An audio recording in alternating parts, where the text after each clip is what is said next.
Ponis ir ponai, mes esam Betos virtuvėje. Šiandien gaminsim, bomžpakį, karoči, gaminsim. Jie mums duos 10 ingredientų, kuriuos mes turėsim įsirinkti per 5 sekundės ir galėsim tik 5 įsirinkti. Mes turėsim iš tai, ką turim, pagaminti insane rameną. Ragausim į insane. Bet turim nuoširdžiai sakyti nuomonę. Apsak mane. 1, 3.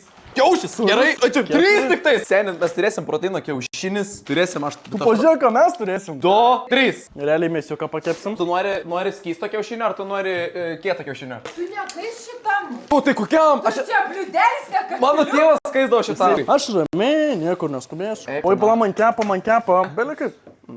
Kepam pirmies. Paragavim. Įdomi. Šiaip skaniai. Šiaip kabanosų tai visiškai random. Gerai. Čia turi viskas išvirt, karo. Šitą realiai tau iškart paleis vidurius. Tau sūris patinka? Seniai patinka man. Jums patinka, ne? Jo. Gerai. Tu, na.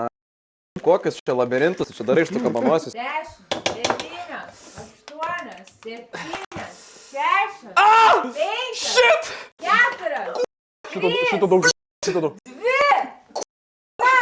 Tėvė mūsų. Kuris jis neguje? Teisė tavo šventas. Sūnus. Ir Marija. Prašau, man Dievas ateiks stiprybės, kad nenuodytų man šiandien šerifas. Ir kad nebūtų trydo. 1, 2, 3. Seniai, what the fuck is good? Brama, tavo irgi žiauriai gerai. Nežinau, atrodo, čia iš žuvies grobų ištraukta yra kažkas. Pasakyk, ar pakeptas. Daug sūrio. Tau patinka.